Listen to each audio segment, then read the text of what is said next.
कैसा होता है, मैं कथा करा लूं, घर में ही करा लूं, ज्यादा लोग नहीं आवे, मैं सुन लूं, मेरे घर वाले सुन ले, बस यज्ञ अनुष्ठान हो जाए, गुपचुप हो जाए, किसी को पता चलना नहीं चाहिए, ऐसे करा दो।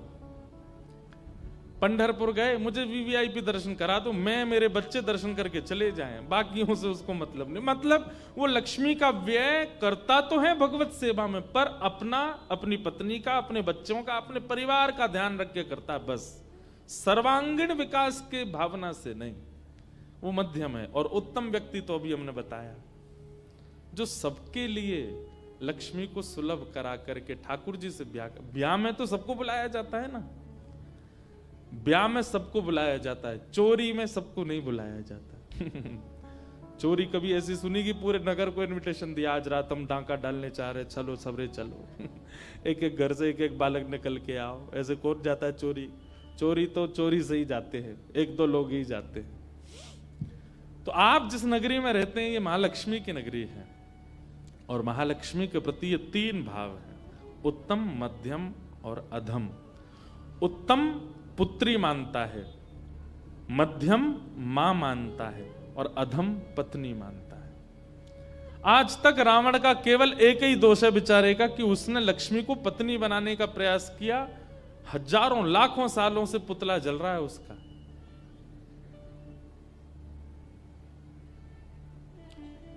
किसी ने प्रश्न किया कि महाराज,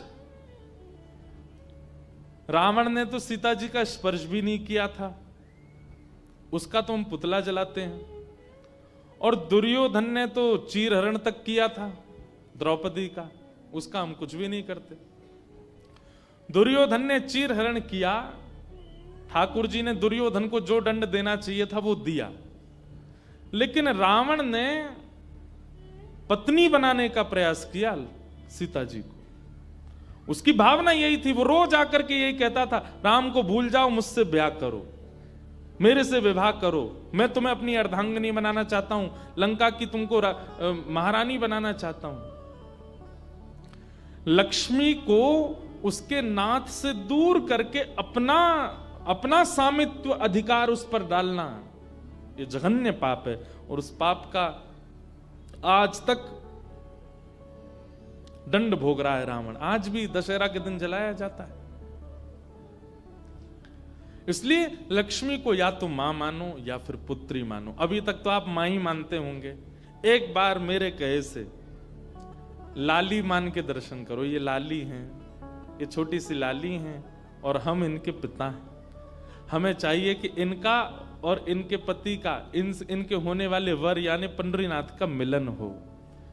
कभी कभी आप लोग पंढरपुर जाते हैं तो कुछ सामग्री लक्ष्मी जी से स्पर्श करा के ले जाया करो, वहां जाके अर्पित किया करो। कभी कभी पंढरपुर से जब यहां आते हैं तो ठाकुर जी की चढ़ोत्री माला ला करके लक्ष्मी जी को प्रदान किया करो। धन का व्यय भी एक दूसरे के भाव से इसी प्रकार से किया करो। ये तभी कर सकते हो जब पुत्री भाव रखोगे। अच्छा, एक बात, लक्ष्मी जी को अगर मां मानोगे तो पंडरीनाथ आपके कौन हुए? कौन हुए? पिताजी हुए। और लक्ष्मी जी अगर लाली हुई तो पंडरीनाथ आपके कौन हुए? अरे हाँ, लाला, जमाई कौन हुए? पंडरीनाथ आपके दामाद हुए। आप जाकर के उनको दामाद जी बोल सकते हो। अगर आप लक्ष्मी जी को लाली बोलोगे तो पंढरपुर जाकर के श्री पंडरीनाथ जी को बोल सकते हो, ये हमारे दामाद जी हैं। और अगर आपकी लाली है तो आपके बच्चों की बहन हुई लक्ष्मी जी, और आपके बच्चों के श्री पंडरीनाथ जी कौन हुए? जी जाजी। कितना अच्छा संबंध बन जाएगा। तो ऐसे संबंधों में व्यवस्थित होइए, या तो उनको बहन मानिएगा, या फिर उनको पुत्री मानो, या फिर उनको मां मानो। पत्नी मत मान लेना कभी भी। आप बोलोगे हमने कभी माना नहीं, पर आप धन को जो आपकी जेब में रखा उसके प्रति तो यही भावना रखते हो, मेरा है, मैं इसको भोगूंगा। यही तो है पत्नी की भावना। नहीं, अपने उपयोग में लेना है, पर ठाकुर जी के निवेदित होकर के लेना। उसका बहुत ज्यादा उपभोग मत कीजिए, नहीं तो वो भोग दृष्टि मानी जाएगी, वो भी एक प्रकार का पाप है। ऐसी लक्ष्मी जी की ये पावन नगरी है। हम तो अभी नवरात्रि में भुसावल थे, महाराष्ट्र, वहां कथा हुई, 9 दिन तक अनुष्ठान चला और 9 दिन का अनुष्ठान का फल हमको मिला कि इससे बढ़िया फल और किसी को नवरात्रि में नहीं मिला होगा। 9 दिन भगवती की आराधना करी और भगवती ने अपने नगर में कथा कहने ही बुला लिया, यहाँ आओ कथा सुनाओ हमको। तो ये ठाकुर जी का एक स्वरूप है। भक्ति जब अतीत में आपके चित्त में आएगी और ठाकुर जी आपको स्वीकार करने लगेंगे, तो प्रेम में और स्वीकारीकरण का एक नियम होता है कि पहले अपने प्रेमी की परीक्षा ली जाती है। अगर वो भक्ति में परीक्षा आपकी नहीं हुई है तो समझो कि अभी आप ठाकुर जी के भय नहीं हो। आपने गुरु मंत्र ले लिया, आपका ठाकुर जी के प्रति प्रेम हो गया और केवल इतना ही चल रहा है और सुबह शाम दिया बत्ती हो जाती है ठाकुर जी की, महीना में एक बार पंढरपुर वृंदावन चले जाते हो और इसी से आप संतुष्ट हो। अभी ठाकुर जी ने स्वीकार नहीं किया। ठाकुर जी यदि स्वीकार करेंगे तो स्वीकारीकरण से पहले परीक्षा होगी आपकी, और परीक्षा सांसारिक नहीं। सांसारिक परीक्षाएं तो हमारा प्रारब्ध होता है, जैसे कि बिजनेस में लॉस हो जाना या परिवार का कोई व्यक्ति बिछड़ जाना, अच्छे संबंधों का टूट जाना, आदि आदि जो भी, ये तो हमारे प्रारब्ध हो सकते हैं।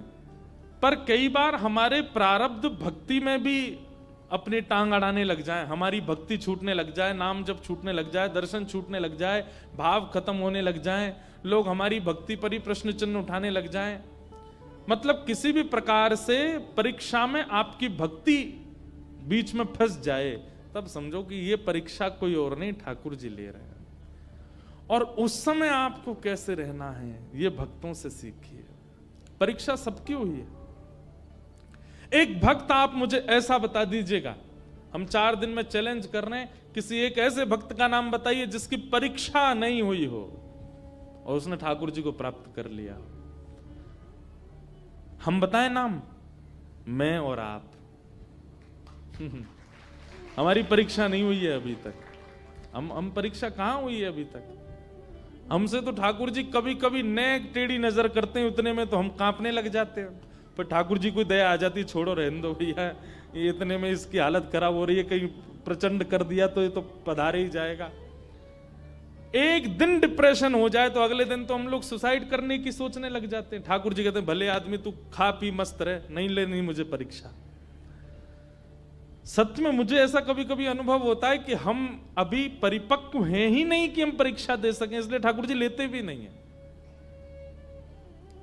किसी काल में ऐसे ऐसे भक्त हुए जिन्होंने खूब परीक्षा दी। एक भक्त का चरित्र आज मैं जब बंबई से आ रहा था तो मेरे मन में बार बार आया। पूना के पास में एक गांव है, उस गांव का नाम था पुरंदरपुर। क्या नाम था? पुरंदरपुर में एक ब्राह्मण रहते थे। उच्च वशिष्ठ कुल में ब्राह्मण का जन्म हुआ। थे तो ब्राह्मण, शिखा सूत्र भी रखते थे, तिलक भी लगाते थे, लेकिन ब्राह्मणों जैसा स्वभाव नहीं था, केवल स्वरूप था। एक बात याद रखिएगा, जात पात पूछे नहीं को, हरि को भजे सो हरि को हो। कितनी बार ऐसे ऐसे भक्त हैं जो जाति में भले ही श्रेष्ठ नहीं है, पर ठाकुर जी ने उनको ब्राह्मणों से भी ज्यादा महत्व दिया है। श्री तुकाराम जी महाराज वे ब्राह्मण नहीं थे, पर श्री तुकाराम जी का अभंग सुनकर के छत्रपति श्री शिवाजी महाराज भी उनके सामने हाथ जोड़ करके बैठ जाते थे। श्री तुकाराम जी महाराज ऐसे भक्त थे कि उनके लिए श्री पंडरीनाथ भगवान मचल जाते थे उनको देखने के लिए।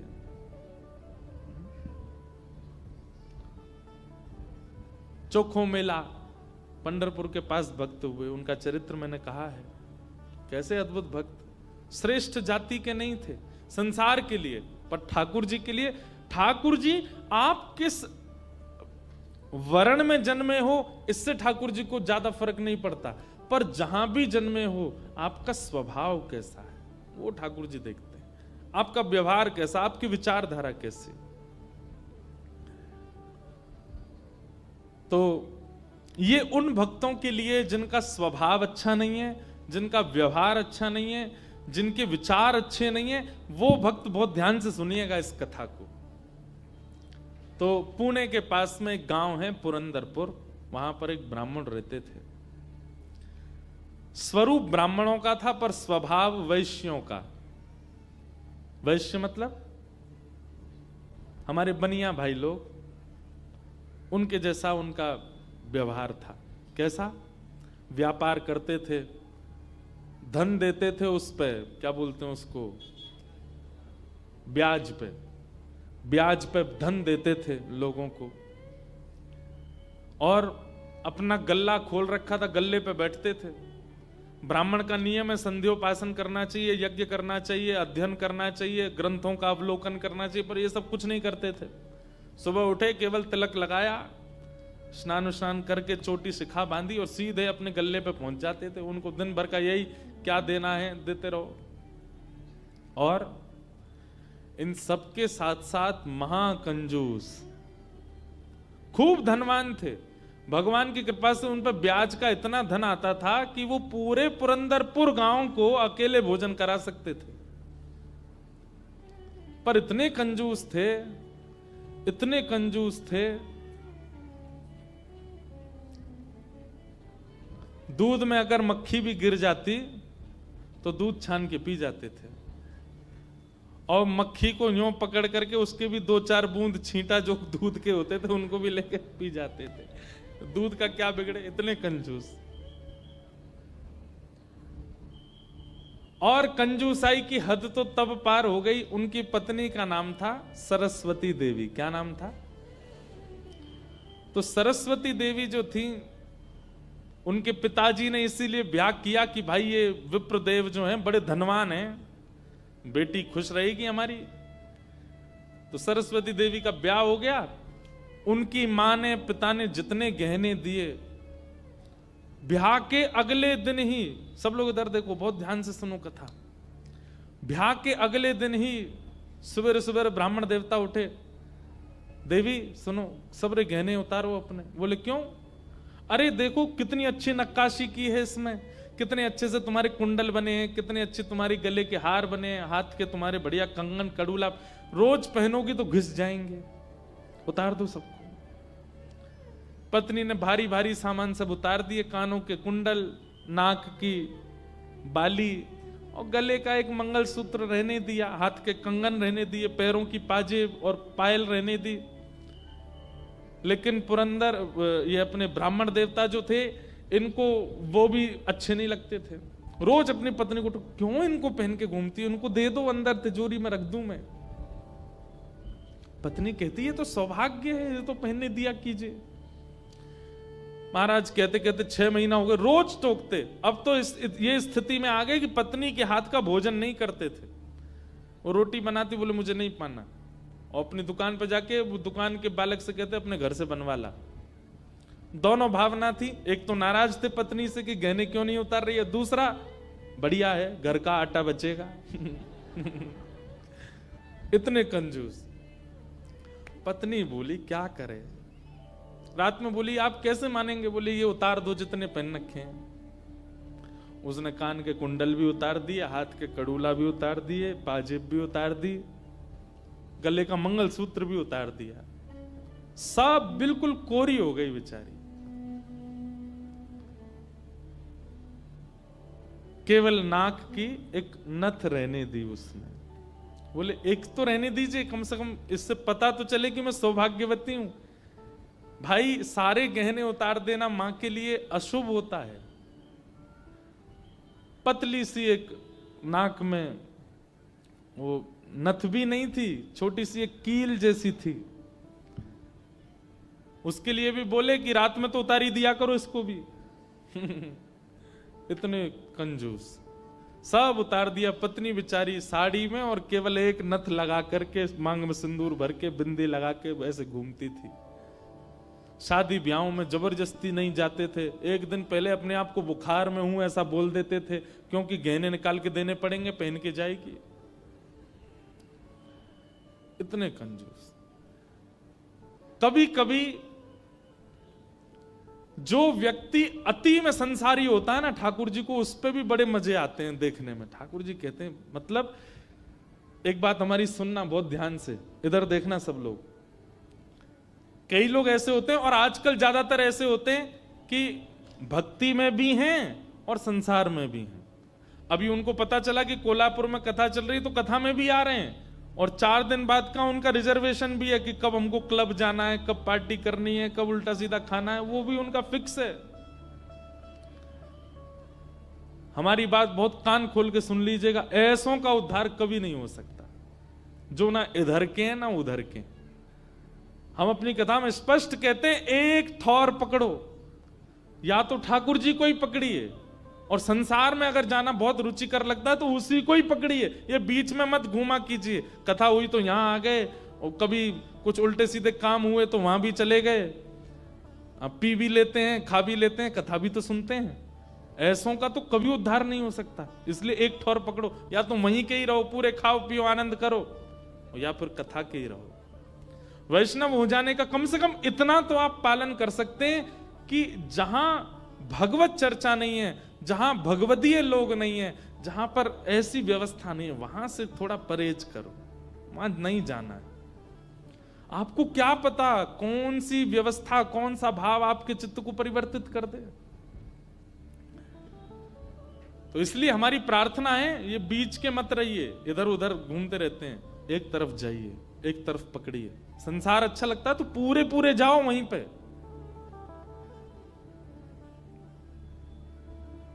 तो कभी कभी ठाकुर जी पूरे पूरे संसारियों पे भी ठाकुर जी रीझ जाते हैं। ठाकुर जी बोले, भाई ये ब्राह्मण देवता बड़ा बहुत अच्छा लग रहा हमको। क्यों? बोले इतना कंजूस तो हमने कभी नहीं देखा है, बहुत भयंकर कंजूस है। ठाकुर जी का मन आ गया उस पर। अच्छा, जो पत्नी थी ना सरस्वती देवी, वो बड़ी भक्ता थी, वो तो नाम जप भी करती थी, वो दर्शन करने के लिए भी जाती थी, लेकिन ये नहीं जाते थे उसके साथ। वो अपने माता पिता के मायके जब जाती थी तो मायके वाले लेके जाते थे उसको दर्शन कराने, ये तो कभी नहीं लेके जाते थे, तो कंजूस थे, खर्चा होगा। और मायके भी खुद नहीं लेके जाते, इनके भाइयों से बोल देते तुम्हें ही आके ले जाओ, उसमें भी खर्चा ना हो मेरा। सोचो कितनी ऊंचे लेवल के कंजूस। तभी ठाकुर जी का मन आ गया इस पे, तो इसको देखूं मैं एक बार। और हमारे श्री पंडरीनाथ भगवान, श्री विठल भगवान एक दीनहीन से ब्राह्मण का रूप धारण किया, फटी सी धोती पहनी, कुचैली मैली सी कुर्ता पहने, और पुराना काला सा जनेऊ धारण किया, और महाराज ऐसी तिलक सा लगा करके बिल्कुल दीनहीन, झुर्रियां पड़ रही हैं मुखमंडल पर, और ऐसे हाथ जोड़ते भये इनके दुकान पर पहुंच गए। रूप रंग देख करके ही पहले तो ब्राह्मण देवता समझ गए, बोले अरे ये और आ गया, ये कुछ देना वेना तो है नहीं, मांगेगा। कहो तन पे नहीं लगता, चल दिए कलकत्ता, क्या करने आए हो? ठाकुर जी बोले बहुत गरीब ब्राह्मण हूं मैं, मेरी बेटी का ब्याह होने वाला है, अपनी पुत्री का ब्याह करना है मुझे, और मुझे ब्याह के लिए थोड़ी व्यवस्था चाहिए धन की। आप तो बहुत बड़े धनवान सेठ हैं, कृपा कर दीजिए ना, कुछ दे दीजिए मुझको, मैं अपनी बेटी का ब्याह कर दूंगा और थोड़ा ठीक हो जाएगा। या तो धन दे दीजिए, नहीं तो कुछ सामान दे दीजिए, सामग्री दे दीजिए, मैं उसी से कुछ ना कुछ तो व्यवस्था करूं। तो ये जो ब्राह्मण थे ना, ये जबरदस्ती रफू की हुई धोती और कुर्ता पहन के जाते थे कि कोई मांगने वाला आ जाए तो उसको दिखा दूं, देखो मेरे खुद के कुर्ता फटे, मैं तुमको कहां से दूं। तो ठाकुर जी को दिखाने लगे, ये देखो मेरी धोती यहां से उधरी हुई है, मेरा कुर्ता यहां से फटा हुआ, कैसे तुमको दूं, मैं खुद नहीं अपने नए खरीद पा रहा, तुमको कहां से दूं भाई। ये सब तो केवल बाहर का दिखावा है, मेरे पे कोई पैसा वैसा कुछ नहीं है, दूसरों का धन ले रखा है मैंने। भैया चलते बनो, कहीं और जाओ, किसी और से मांगो, भगवान करे तुम्हारी बेटी का ब्याह बहुत अच्छा हो। बोले मुझे या तो धन दीजिए, नहीं तो मैं यहीं बैठा रहूंगा। ठाकुर जी जिद पे आ जाएं तो उनको कौन हटावे। ठाकुर जी वहीं बैठ गए द्वार पे, बोले मुझे धन दो, ऐसे तो नहीं जाऊंगा, मैं आपके दर पे आया हूं, कुछ तो लेके जाऊंगा, मेरी बेटी का ब्याह है। अंत में हार करके ब्राह्मण बोला, देखो मैं ऐसे नहीं देता हूं, कुछ लाओ, मेरे पास गिरवी रखो, पैसा ले जाओ, और जब पैसा हो जाए तो पैसा देके अपना सामान ले जाना, तुम पे है कुछ देने के लिए। ठाकुर जी बोले, मुझ पे तो कुछ भी नहीं है, मुझसे कुछ काम करा लीजिए दुकान में, मैं ये कर दूंगा, आपकी साफ सफाई कर दूंगा, इतना कर सकता हूं, उसके बदले कुछ दे। बोले उसकी जरूरत नहीं है, सब है नौकर चाकर मेरे पास, मैं तुम्हें बस इतना कह सकता हूं, कोई मूल्यवान सामग्री दो, पैसा ले जाओ, और जब पैसा हो जाए तो पैसा वापस दे के सामग्री ले जाना। मतलब इतना भी दान नहीं कर सकता मैं।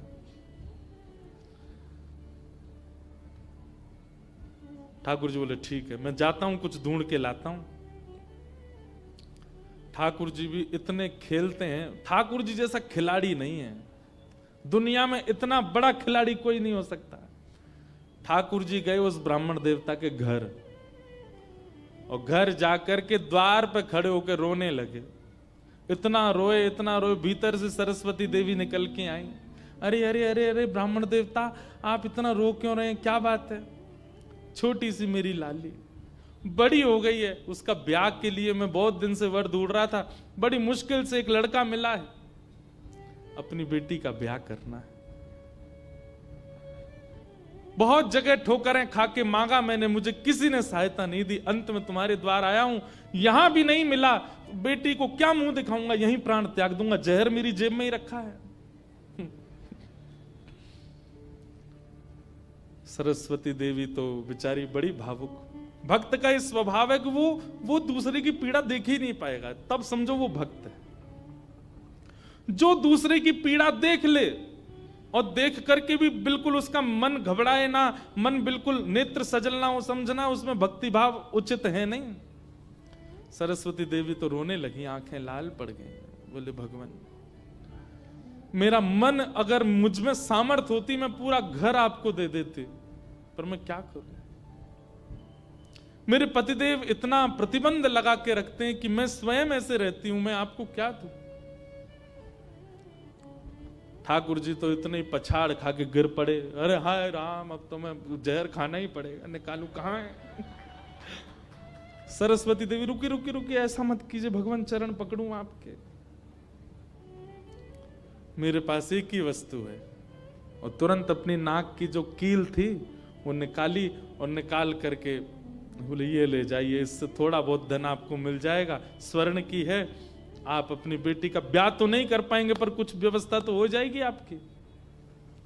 ठाकुर जी ने तुरंत, जहर भी पता नहीं कहीं गिर गया था, बढ़िया तुमने दे दिया, अब मैं कुछ कर लूंगा व्यवस्था।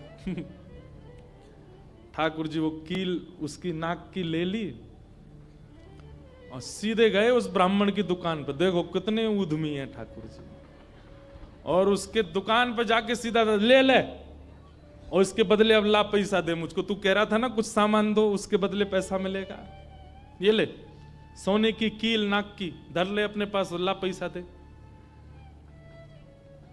ब्राह्मण देवता ने जैसी कील देखी, ये आपको कहां से मिली? बोले उससे तुझको क्या, तू तो पैसा दे। मुझे कहां से मिली इससे तेरे को मतलब नहीं होना है, तू पैसा दे मेरे को, मेरी बेटी का ब्याह है, और अब मैं तेरे से भीख नहीं मांग रहा हूं, चीज रख के गिरवी तब ले रहा हूं, ला दे। बेचारा फंस गया, वो क्या करे, वो 3-4 बार सोचे, बोले मिली कहां से? बोले तू मत सोच, मुझे पैसा दे। कील उसने तिजोरी में अंदर रखी, ताला लगाया, और उसका जो धन होता था वो धन ठाकुर जी को दिया, ठाकुर जी ने जेब में धरी, निकल गए वहां से।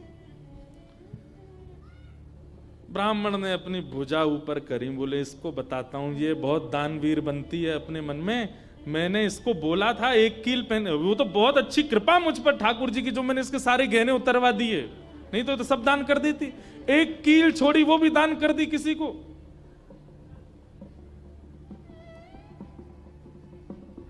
पहुंच गए, अब यहां वो ब्राह्मण जा ही रहा था अपने घर, उससे पहले दुकान का जो मुनीम था वो बेचारा सरस्वती देवी को बहुत मानता था, कभी कभी सहायता कर देती होंगी उसकी। वो सेठ जी से, इनसे ब्राह्मण देवता से पहले ही दौड़ के गया और जाके बोला, मैया आज बचो आप। बोले क्यों, आपने कोई कील दी थी किसी को? बोले हाँ दी तो थी, एक ब्राह्मण के ब्याह के लिए दे दी थी। क्या हो गया? उसने जाके वो आपके पतिदेव को ही दिया और बदले में ले गया पैसा। सरस्वती देवी, हाय नाथ अब नहीं बचूंगी, वो तो बहुत डांटेंगे। बोले वो आ रहे हैं, दुकान बंद कर दी उन्होंने, वो सीधे धोती चढ़ाए ऊपर चले आ रहे हैं सीधे, आप बचो। सरस्वती देवी बोली कहां जाऊं? हे पांडुरंगा, हे विठलनाथ, हे मेरे प्राणनाथ, मेरी रक्षा करो। ये कैसा नियम आपने, मेरे आज जीवन में पहली बार तो कुछ दान किया, वो भी एक ब्राह्मण बेचारा अपनी हत्या करने पर तुला था तो मैंने किया। ये कैसा आपने खेल किया ठाकुर जी, कैसे भी मेरे पति को रोको। लेकिन इतनी डरती थी अपने पति से, इतनी व्याकुल हो गई, तुरंत विष ले लिया। बोली कि मैं उनका क्रोध नहीं सह पाऊंगी, उनकी मार पिटाई डांट नहीं सह सकती, उससे अच्छा तो मैं प्राण त्याग दूं अपने। और श्री पांडुरंग भगवान विठल की सामने सुंदर चित्रपट था, उसी के सामने नेत्र सजल हैं, हाथ में विष का प्याला लेकर के, और बस देखती जा रही है। बोले नाथ मैंने किसी और उद्देश्य से नहीं किया, केवल एक ब्राह्मण की पुत्री का ब्याह हो जाए इसलिए किया, मेरे पति मुझे छोड़ेंगे नहीं, इससे अच्छा मैं प्राण ही त्याग रही हूं। मुझे पता है शास्त्रों में प्राण आत्महत्या करना जघन्य अपराध है, पर मेरे पास और कोई उपचार नहीं है। और जैसे ही अपने मुख से लगा करके विषपान करने लगी, इतने में ही ऊपर से वो नाक की कील आकर के उसके पात्र में ही गिरी, और जैसी खन्न से आवाज हुई, नेत्र खोल करके देखा, भीतर अपने हाथ को डाल करके जैसे ही निकाला तो वही नाक की कील उसके हाथ में आ गई। और नाक की कील हाथ में आते ही, इतने में ही वो ब्राह्मण का प्रवेश हुआ। प्रवेश होते ही उसने भीतर से किवाड़ लगाई, ढूंढने लगा कहां है, कोई साधन मिले इसको बताता हूं। पत्नी सामने खड़ी थी, कहिए कहिए, आज कुछ कहूंगा नहीं, आज तो करूंगा, तू बता, तैने किसी को दान कैसे किया बिना मुझसे पूछे? तू क्या दान किया? तेरी नाक की कील कहां है बता? पत्नी ने अपना हाथ आगे किया, ये रे। उस ब्राह्मण ने जाकर के कील उठाई, तेरे पास कहां से आई? बोले मेरे पास ही थी। नहीं ये तेरे पास नहीं है, ये तो मेरे पास वहां रखी है तिजोरी में, भीतर चाबी मेरी यहां डली हुई है, तेरे पास कहां से आई? बोले मेरे पास ही है, अब बहुत दिन से पहनी हुई थी, साफ करने के लिए उतारी थी थोड़ी सी। ऐसा हो ही नहीं सकता है, मैंने इसके बदले मूल्य दिया है एक ब्राह्मण को, और ये मेरी तिजोरी में रखी है, चाबी मेरे पास है। तो रुक, अभी रुक, मैं अभी जाता हूं। और कील अपने संगी लेके गया, गए, जाकर के दुकान खोली, चाबी लगा करके खोली, तिजोरी जैसी खोल करके देखा उसमें वो कील थी नहीं, वो हाथ में थी। ब्राह्मण बोला ये कोई स्वप्न नहीं है, ये कोई अचंबा नहीं है, ये कुछ और है। नेत्र सजल हो गए, दौड़ करके घर आया, बोले मुझे सच बताओ क्या हुआ? पत्नी बोली सच बताऊं? बोले हाँ, मैंने ही ब्राह्मण को दी थी। हाँ वो ब्राह्मण वृद्ध सा, उसके कुर्ते फटे थे, उसकी धोती उधरी सी थी। बोले हाँ उसी को दी थी, वो मुझे दे के गया था और मैंने ये तिजोरी में रखी, तो फिर तेरे पास आई कैसे? बोले मुझे जब पता चला कि आप क्रोध करके आएंगे और मेरे को बहुत सुनाएंगे, डांटेंगे, मारेंगे, तो मैंने सोचा कि मैं इससे अच्छा तो अपने प्राण त्याग दूं। और मैं पांडुरंग के सामने रोते हुए विष लेकर के हाथ में पीने को हुई, इतने में ही आपका घुसना हुआ और ऊपर ना जाने कहां से वो नाक की कील आकर के इसमें गिर पड़ी। ये किसी और ने नहीं, और वो ब्राह्मण कोई और नहीं, साक्षात पांडुरंगा ही थे, वही आए थे, वही आए थे, वही ये सारी लीला करके गए हैं। मैंने जीवन भर भजन किया, जीवन भर विचार किया, दान करूं, पुण्य करूं, सत्कर्म करूं, यज्ञ करूं, पर आपने मुझे कभी अनुमति नहीं दी। अरे दुनिया के लोग कमाते हैं और दान करते हैं, पर हम कितने भाग्यशाली हैं कि स्वयं पांडुरंगा आए और आकर के हमारे कमाए गए धन को स्वयं लेकर के दान करवा के गए, ब्राह्मण बन के स्वयं अपने हाथ में लेकर के गए। ये आप पर और मुझ पर कृपा है।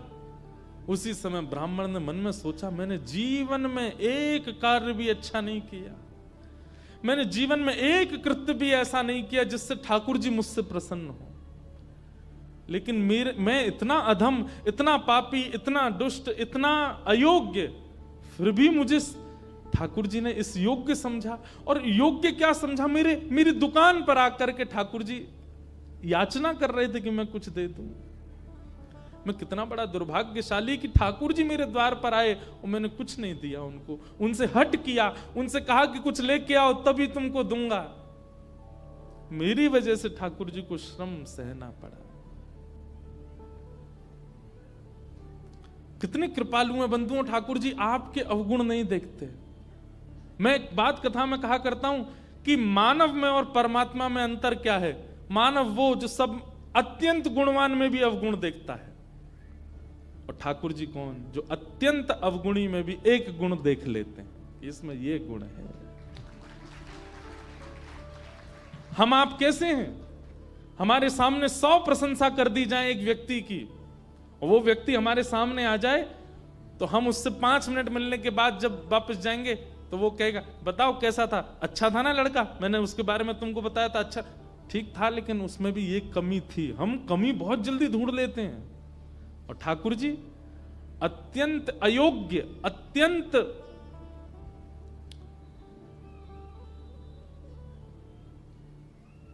विचलित व्यक्ति में भी एक गुण खोज लेते, इसीलिए वो ठाकुर जी। उसी समय उस ब्राह्मण देवता ने विचार किया कि अब किसके लिए जीना है। अपनी दुकान बंद कर दी, दुकान को बेच दिया, घर को बेच दिया, और पत्नी के साथ आ गए श्री पंढरपुर।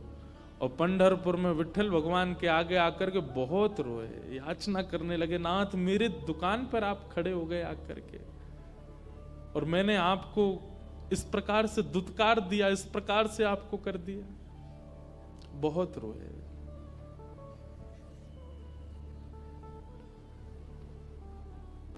पुरंदर को स्वीकार किया और उनका नाम पड़ गया पुरंदर दास। क्या नाम पड़ा?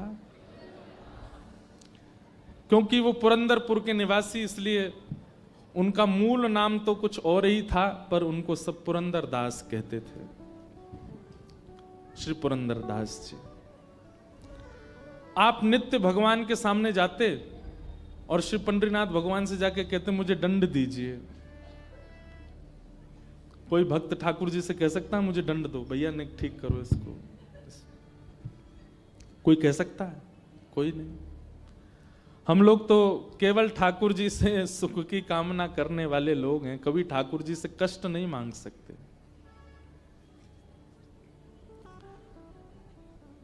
रोज ठाकुर जी से जाके कहते कि नाथ मुझे कुछ पीड़ा दीजिए, मुझे कोई कष्ट दीजिए।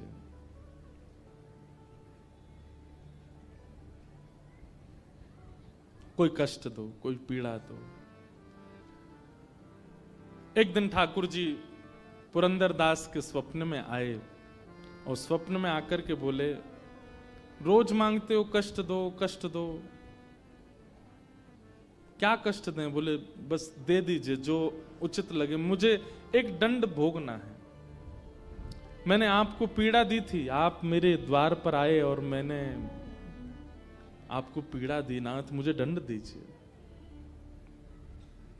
ठाकुर जी बोले तो फिर तुमको एक ही दंड है। बोले क्या? भारत में जितने तीर्थ हैं सबका दर्शन करने जाओ,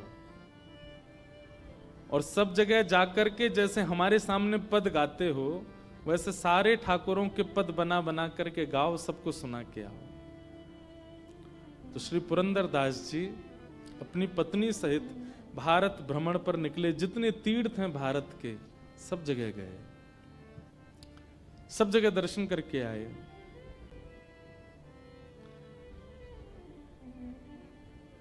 पास के कर्नाटक में एक विजयनगर नाम का एक स्थान है, वहां के राजा पुरंदरदास जी के परम भक्त हो गए। लेकिन वो राजा केवल श्री वेंकटेश तिरुपति बालाजी भगवान को ही भगवान मानते थे। वो कहते थे परमात्मा पृथ्वी पर केवल वेंकटेश भगवान है। तो पुरंदरदास जी को लेकर के वेंकटेश भगवान के दर्शन करने को गए। आपने वहां जाकर के भी ठाकुर जी का संकीर्तन गाया। और सबसे बड़ी बात थी, श्री पुरंदरदास जी की जिस जिस प्रांत में गए वहां की भाषा में कीर्तन गाते थे। कर्नाटका में, मलयालम में, कन्नड़ में, तेलुगु में, मराठी में, बंगला में, उड़िया में, सारे भाषाओं में आपने, मतलब कैसा दंड भोगा इन्होंने कि ऐसे नहीं ठाकुर जी ने कह दी तीर्थ चले जाओ तो सबरे तीर्थ घूम आए एक साथ ही।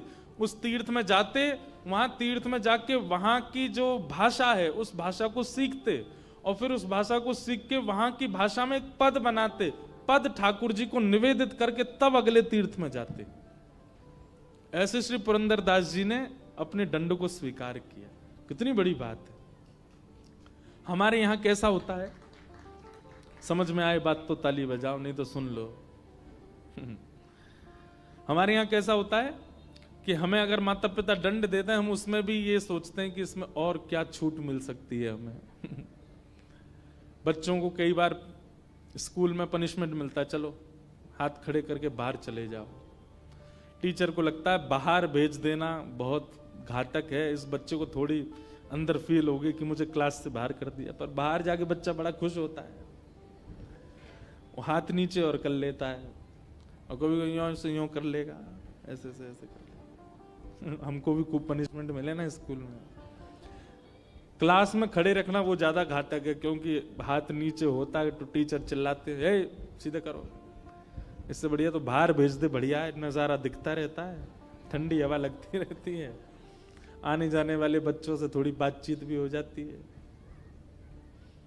हम लोग कैसे दंड लेते हैं, जो दंड हमको मिला है उसमें भी हम कटौती करते हैं, उसमें भी हम थोड़ी बहुत रिलीफ कैसे मिले ये देखते हैं। पर भक्त ठाकुर जी के द्वारा प्रदत्त दंड को भी उत्सव मना देता है।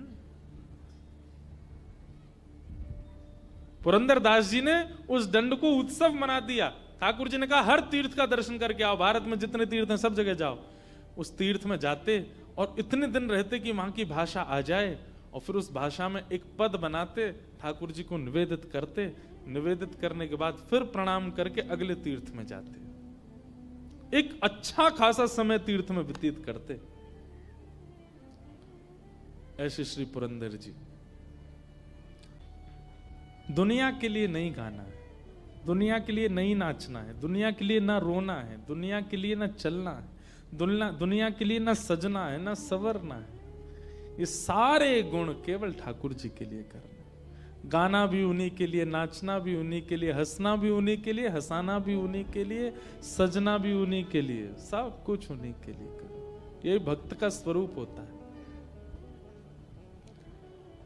विजयनगर के राजा ने जैसे ही पंडरीनाथ भगवान का दर्शन किया, आहा, वो तो मोहित हो गया।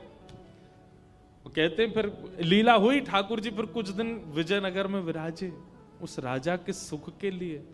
कथा है और गुरुजनों से सुन के फिर सुनाऊंगा उसको। तो पुरंदर दास सारे नगरों में जाते और सब प्रांतों में, तीर्थों में जाकर के वहां के ठाकुर जी का कीर्तन गा करके उनको आनंदित कर देते। अब ऐसा होने लगा कि पुरंदर दास जैसे ही प्रवेश करते थे मंदिर में, मंदिर में सुगंधी तो रहती ही है, लेकिन पुरंदर दास के आते ही अद्भुत सुगंधी वातावरण इतना सुगंधित हो जाता और श्री ठाकुर जी ऐसे चमकने लग जाते जैसे कोई मणि चमक रही हो। अब तो ये होने लगा कि लोग बाग समझ जाते थे, जैसे ही सुगंधी आती ठाकुर जी चमकते तो सब पीछे देखते, जरूर पुरंदर दास आया होगा। उसको देखने के लिए ठाकुर जी लालायित रहते थे। ये वही हैं, 1 रुपया 1 कील के पीछे वो कर दिया था। ठाकुर जी को जिस पर कृपा करनी होती है, वो कितना भी अधम हो, अधम को भी अपना परम भक्त बना लेते हैं। बस कृपा होनी चाहिए। अब इसमें एक बात आएगी तो आप लोग कहीं ये सोचने लग जाओ हम भी कंजूस हो जाएं, हम पे भी हो जाए कृपा। आपने कथा सुन ली, अब नहीं होगा ये काम। नहीं सुनी होती और आप कंजूस स्वाभाविक होते तो कुछ होता भी। अब सुनकर के अगर दोष उत्पन्न करने जाओगे तो मार और पड़ेगी ठाकुर जी से, नहीं होगी कृपा। तो कहीं इससे आप प्रेरित मत हो जाना कि पुरंदर दास पर भी तो कितनी कृपा। दूसरी बात, पुरंदर दास भले कंजूस था पर उनकी धर्म पत्नी, वो तो भक्त थी ना, उसकी कृपा से उसको ठाकुर जी मिल गए। भाई देखो, पाणी ग्रहण संस्कार ब्याह होता है ना, वो पत्नी का नाम पाप पत्नी नहीं है, भोग पत्नी नहीं, उसका नाम ही है धर्म पत्नी। वो जो भी धर्म करेगी अगर चाहेगी तो आपका कल्याण होगा उससे। इसलिए भैया रोज हाथ जोड़ा करो इनके आगे, थोड़ा बहुत हमको भी दे देना अपना पुण्य। वैसे पत्नियां अपने लिए करती नहीं है, वो करती अपने पति बच्चों के लिए, वो अपने लिए करती कहां है। दुनिया में जितने भी पुरुष सर्वश्रेष्ठ हो रहे हैं वो सब अपनी पत्नी की कृपा से ही हो रहे हैं। और इसका प्रमाण लक्ष्मी जी, इन्हीं की कृपा से ये इतने पूज रहे हैं पूरी दुनिया में। पत्नी का बहुत बड़ा रोल होता है पति को कुछ बनाने में। तो अब पुरंदर दास की बड़ी ख्याति हो गई। पूरे पंढरपुर में या तो भीड़ पंडरीनाथ जी के दर्शन करने को होती है या पुरंदर के दर्शन करने को होती है। लोग उनका कीर्तन सुनने जाते थे, बैठते थे। वैष्णव को चाहिए अगर बहुत मान सम्मान प्रतिष्ठा मिलने लग जाए तो प्रतिष्ठा देने वाले को रोक तो नहीं सकते, पर हाथ जोड़ करके उसी समय नेत्र बंद करके ध्यान करे कि हे नाथ मैं इस लायक नहीं हूं, ये सब आपकी कृपा है, ये आपका ही है। ठाकुर जी बोले अब थोड़ी सी और परीक्षा ली जाए पुरंदर दास की। पहले तो इसको हमने अत्यंत कंजूस से अपना दास बना लिया, अब ये दास बन गया है, अब इसका मन कैसा है इसकी थोड़ी परीक्षा ली जाए।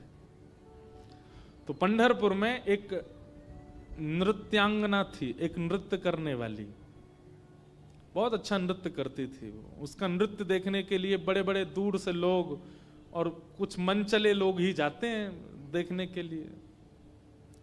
लेकिन वो थी तो नृत्यांगना, अपना जीवन यापन करने के लिए नृत्य करती थी, पर श्री पंडरीनाथ भगवान से बहुत प्रेम करती थी, भक्त थी। लेकिन मजबूरी में उसको ऐसा करना पड़ता था क्योंकि घर चलाना है। ऐसी थी कि उसके मन में ये भावना आती थी, वो जब लोगों को सामने देखती थी और जब उसकी वाहवाही करते थे ना लोग, हा क्या नाचती हो तुम, क्या बढ़िया, लोग उस पर धन लुटाते थे, तो वो उस समय नेत्र बंद करके सोचती कभी पंडरीनाथ मेरे सामने ऐसे बैठे हों और मैं उनको नृत्य करके रिझाऊं, उनके सामने नाचूं, कभी मेरे नाथ मेरे नृत्य देखने के लिए आवे।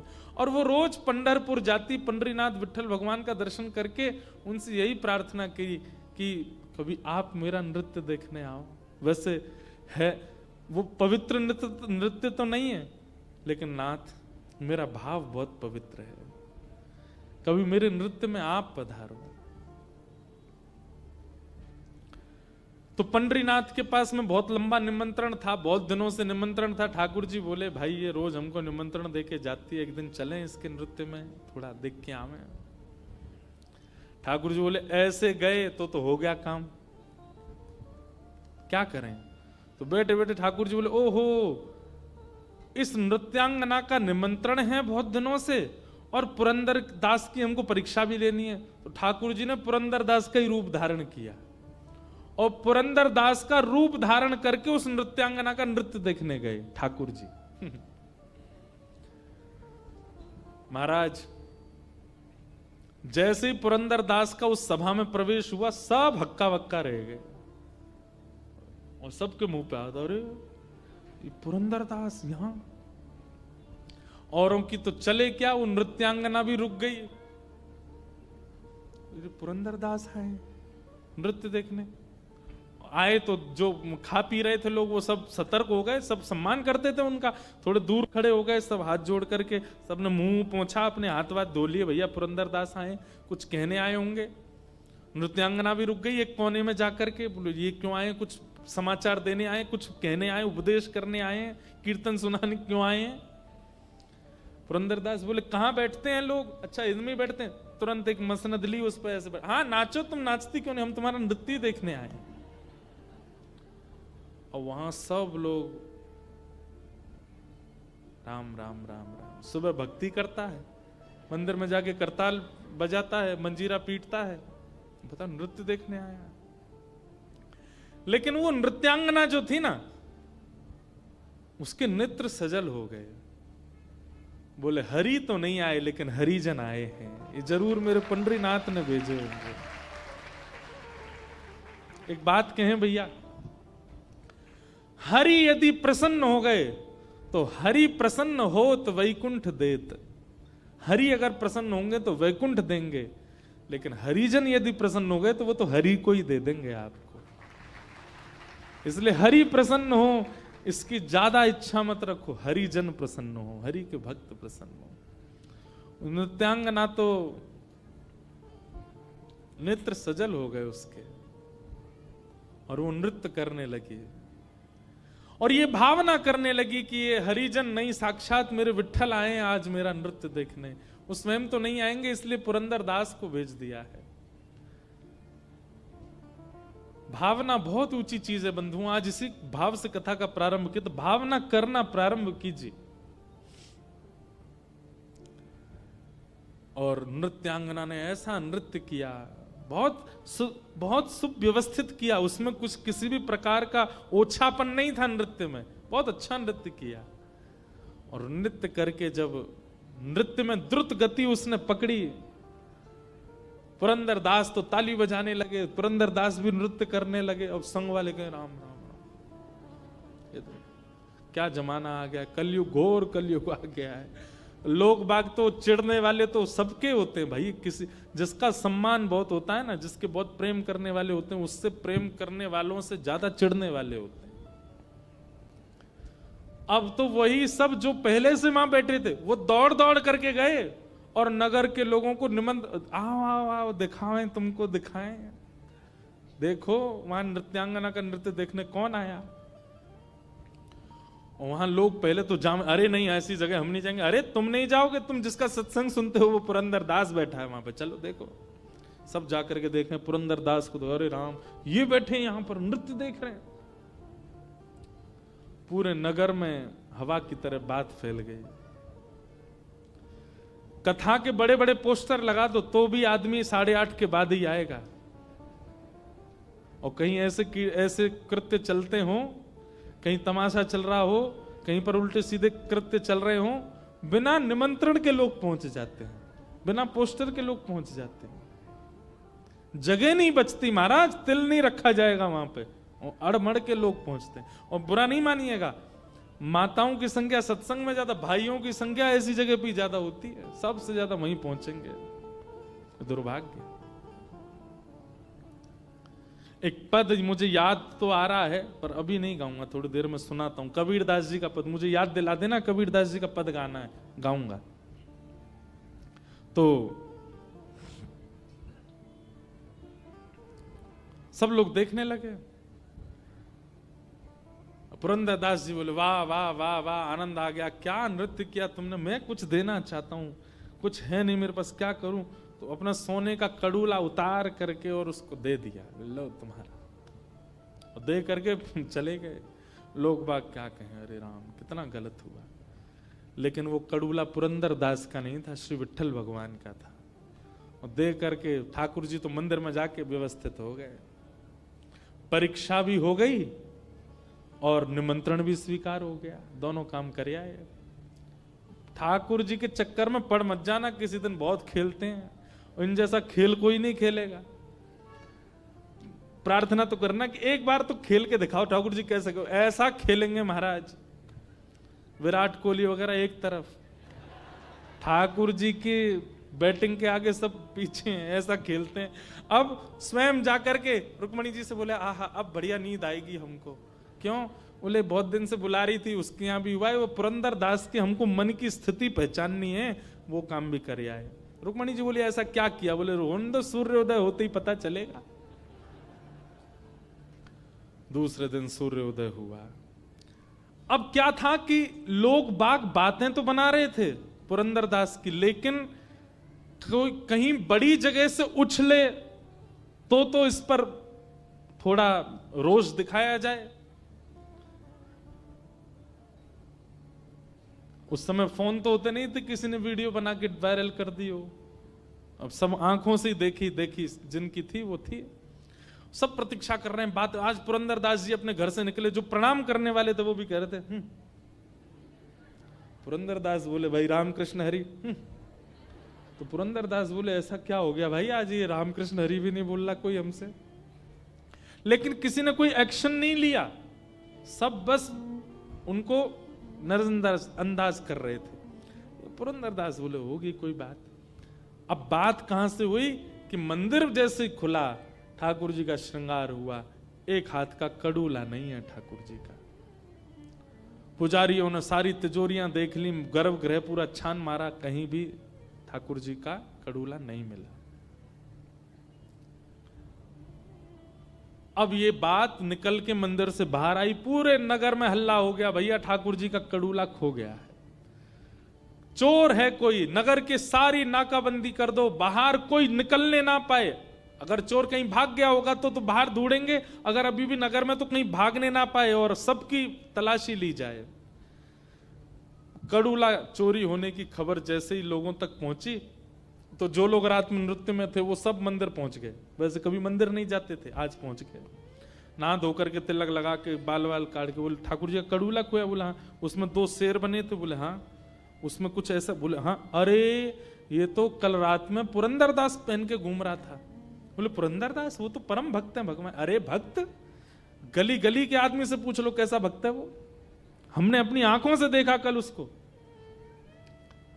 पुजारियों के मन में विश्वास तो नहीं आ रहा था कि ऐसा कुछ होगा, पर जब हर एक व्यक्ति से पूछा गया तो सब ने कहा, बोले कि हमने अपनी आंखों से देखा, कल रात में वो वहां थे और वहीं उन्होंने प्रसन्न होकर के नृत्यांगना को वो कड़ूला उतार के दिया। हो सकता है कि वो कड़ूला पंडरीनाथ जी का ही हो, और नहीं तो आप वो नृत्यांगना के घर की तलाशी ले लो। सब लोगों ने जाकर के जब नृत्यांगना से उसको पकड़ा और उसको पूरे घर की तलाशी ली, कड़ूला मिल गया। और उससे पूछा किसने दिया तुमको, सच बताओ नहीं तो तुम्हारे प्राण हरण कर लेंगे। किसने दिया? सबने देखा तो था, पर तुम प्रमाणित करो किसने दिया। उसने कहा कल परम भागवत श्री पुरंदरदास जी आए थे मेरा नृत्य देखने, मेरे लिए तो साक्षात विट्ठल ही आए थे, उन्होंने मुझे दिया। पूरा पंढरपुर इकट्ठा हो गया, सब पहुंच गए पुरंदरदास के घर के बाहर। और आज तक जिसकी खूब जय जय होती थी, आज द्वार पर जाकर के मानो जैसे द्वार तोड़ देंगे लोग। पहले से ही सब खुंदस में बैठे थे कि ये नृत्यांगना के यहां जाते हैं और फिर चोरी भी करते हैं। एक साथ इतने सारे इल्जाम लग गए। पुरंदरदास निकल करके आए तो किसी ने भी कुछ पूछा नहीं, उनके गले वान पकड़ा और खींच करके ले गए। बोले ढोंगी पाखंडी नाटक करता है ठाकुर जी के आगे, तेरे पूर्व के किस्से सुने हमने, तू कितना बड़ा कंजूस था, और तू यहां आकर के अपने उन पुराने उन भावों को धोने के लिए यहां पर आकर के बहुत बड़े बड़े कीर्तन करने लग रहा है। और श्री ठाकुर जी के मंदिर के बाहर के एक स्तंभ से उनको बांध दिया, और बांध करके एक एक व्यक्ति आता है और एक एक हाथ देता है। पुरंदरदास कह रहे हैं मेरा दोष क्या है ये तो बता दो।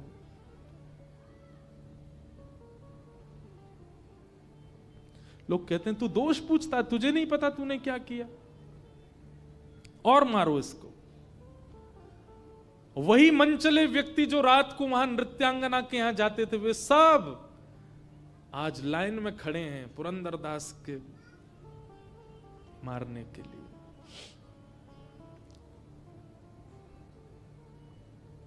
रुक्मणी जी बोली विठोबा ये क्या हो रहा है? ठाकुर जी बोले मुझे पीड़ा तो है, पर मुझे ये परीक्षा लेनी है थोड़ी सी, ताकि भक्तों को पता चले कि मेरे वैष्णव कैसे होते हैं। रुक्मणी बोले आप इतने निष्ठुर कैसे होते? बोले निष्ठुरता नहीं, पुरंदर के हृदय में झांक करके देखो, वो जिस अवस्था में है, जिस स्थिति में है, ऐसी स्थिति में अगर कोई व्यक्ति आएगा तो उसके मन में क्या आएगा? रुक्मणी जी बोले उसके मन में यही आएगा कि मेरा दोष क्या है, मेरे पाप क्या है, मेरे अवगुण क्या है, मैंने ऐसा क्या किया जो मेरे साथ ऐसा व्यवहार किया जा रहा है, वो यही सोचेगा। रुक्मणी, ठाकुर जी बोले रुक्मणी एक बार पुरंदर के हृदय में झांक करके देखो कि उसके मन में क्या चल रहा है। लोग बाग बारी बारी से आकर के पुरंदर दास के ऊपर हाथ बरसा रहे हैं, और पुरंदर दास मन में पता क्या सोच रहे हैं? मेरा क्या अपराध था? ओ, ठाकुर जी ने मुझे तीर्थ यात्रा पर भेजा था ना, जरूर मैं तीर्थों में गया था, तो वहां मेरे से हो सकता है कुछ अपराध भोजन का हो गया होगा, किसी वहां के वैष्णव को मैंने पीड़ा दे दी होगी, किसी से ऊंची आवाज में बोल गया होऊंगा, या मैंने किसी प्रकार का कोई अपराध तीर्थों में किया होगा। भाई शास्त्र कहते हैं अन्य क्षेत्रे कृतम पापम तीर्थ क्षेत्रे विनश्यति, और तीर्थ क्षेत्रे कृतम पापम वज्रलेपो भविष्यति। आप पूरी दुनिया में कोई भी पाप करोगे, तीर्थ में जाने से आपका वो पाप नष्ट हो जाता है, पर तीर्थ में यदि कोई पाप आपसे हो गया तो वो तो पत्थर की लकीर है, उसको कोई नष्ट नहीं कर सकता। अगर जगन्नाथपुरी, बद्रीनाथ, द्वारिका में आपने कोई पाप किया, पत्थर की लकीर है, वो तो आपको भोगना ही पड़ेगा, वो मिटेगा नहीं। तुरंत ये बात सोच करके और पुरंदर हंसने लगे, बोले वाह वाह, जय हो विठ्ठल भगवान, तुम्हारी जय हो। मैंने तीर्थों में पाप किए थे और मेरे वो पाप पत्थर की लकीर हो गए, तो आपको चिंता हो गई कि मेरे पुरंदर दास के पाप अब पत्थर की लकीर हो गए, इनको मैं कैसे मिटाऊं। तो आपने ये योजना अपनाई कि पंढरपुर के लोगों से आज मुझे दंड दिलवा करके जो मेरे तीर्थों के पाप हैं उनको आप नष्ट कर रहे हो। ठाकुर जी मैं प्रसन्न हूं, आप जितने चाहे वैष्णवों को भेजिए, मैं सबके द्वारा दिए गए इन दंडों को स्वीकार करूंगा। ये देख करके रुक्मणी जी के नेत्र सजल हो गए।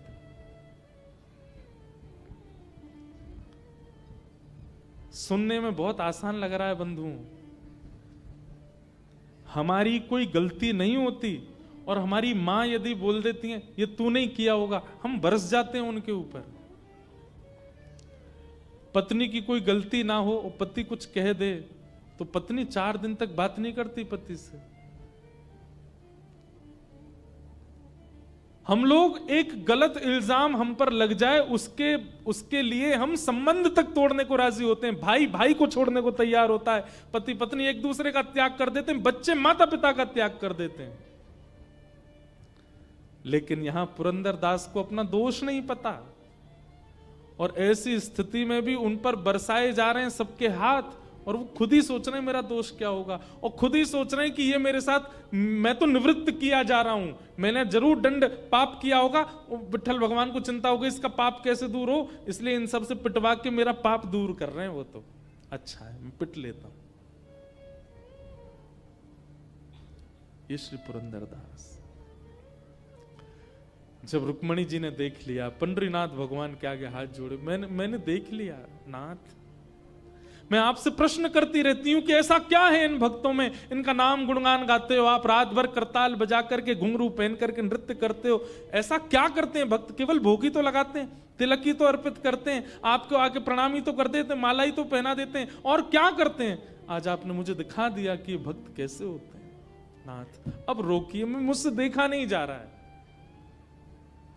और तभी मंदिर के गर्भगृह के भीतर से श्री पांडुरंग भगवान बोल पड़े, अरे पंढरपुर वासियों सावधान हो जाओ, तुम जिस पुरंदर को स्पर्श कर रहे हो, जिस पर तुम हाथ बरसा रहे हो, ये उसका अपराध नहीं है। रात्रि में उस नृत्यांगना का निमंत्रण स्वीकार करने मैं ही गया था, पर मैं अपने रूप में नहीं जा सकता था, इसलिए मैं पुरंदर दास का रूप धारण करके गया था, मैंने ही उसको अपना कड़ूला दिया था, उसको कुछ मत कहो। ये सुन करके सब लोग रोने लगे, सब दंडवत हो गए, पुरंदर दास जी को हृदय से लगाने लगे। जहां जहां उनको चोट आई थी सब पुजारी जन बैठ करके उनको मल्लम पट्टी करने लगे, और सब श्री पंडरीनाथ भगवान के आगे नतमस्तक हो गए। जय हो विठ्ठल भगवान, आपकी जय हो। ऐसे हमारे ठाकुर जी। ठाकुर जी तो जो करें सो करें, पर भक्त की स्थिति देखो। हम अपने आप को भक्त कहते हैं? मत कहा कीजिए भक्त, हम सहन करना जानते नहीं, हम लोग इस स्थिति में रह नहीं सकते, हम भक्त कहते हैं अपने आप को।